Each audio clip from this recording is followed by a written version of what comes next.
আমি প্রার্থী হয়েছি, এটা আমার কাছে অনেক যন্ত্রণার, অনেক কষ্টের, অনেক বেদনার, কিন্তু আমি পদ্মফুল চিহ্নে এসেছি। এটা পানিহাটির বাসীর জয় হবে। আমি একা কিছুই করতে পারবো না, এটা সমস্ত পানিহাটিবাসী জিতবে আমি জিতলে।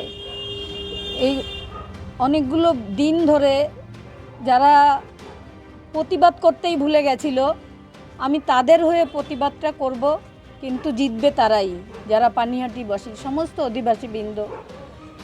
আমার মেয়ে এখানে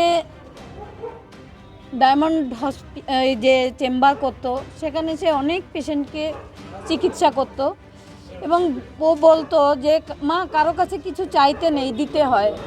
সেই জায়গাটা থেকে ও ডাক্তার ছিল, যেমন পরিষেবা দিত, আমি তো সেটা পারবো না।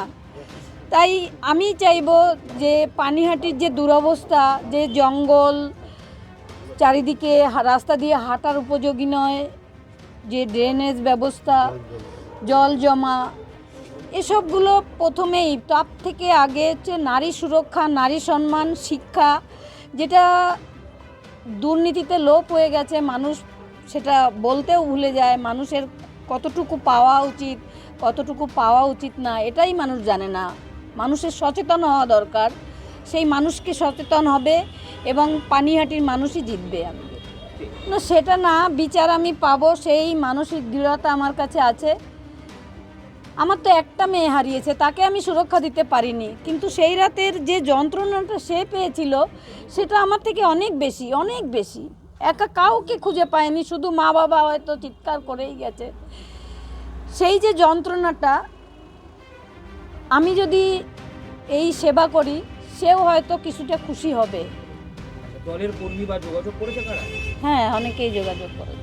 তারা কি বলেছে, পাশে আছে বা থাকবে এরকম? বা আমি তো চাই সমস্ত পানিহাটিবাসীকেই আমি পাশে চাই, পদ্মফুলে চিহ্নে ছাপ দেওয়ার জন্য, এবং সারা পশ্চিমবঙ্গে যেন এবার পদ্মফুল ফুটুক, এই আশাটাই করব আমি। তৃণমূলের পুরো মূলটাকে উপড়ে ফেলায় আমার লক্ষ্য। আপনার বিপক্ষ দলের প্রার্থী যারা, একদিকে কলতান দাশগুপ্ত, অন্যদিকে তীর্থঙ্কর ঘোষ তৃণমূল থেকে, কলতান সিপিএম, সেক্ষেত্রে তাদের জন্য কি বার্তা থাকবে? না, এদের জন্য আমার কোনো বার্তা নেই, ওরা ওদের মতো লড়াই করবে। মানুষের উদ্দেশ্যে কি বলবেন? সাধারণ মানুষের উদ্দেশ্যে একটাই কথা বলবো, আপনারা সবাই সেই 9 তারিখ আমার মেয়েকে ঘরের মেয়ে মনে করে আমাদের পাশে দাঁড়িয়েছিলেন এবং মেয়ের বিচার চেয়েছিলেন। আজও তেমনি আমার পাশে দাঁড়াবেন। সমস্ত মানুষকে বলবো, সারা বিশ্বের মানুষ যেমন আমার পাশে দাঁড়িয়েছিলেন, সেভাবেই আমি সারা বিশ্বের মানুষকে আমি পাশে চাইব।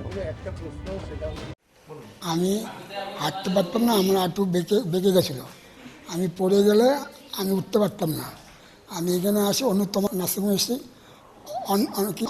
দে তার কাছে আমি এসেছি, তখন আমার চিকিৎসা করে।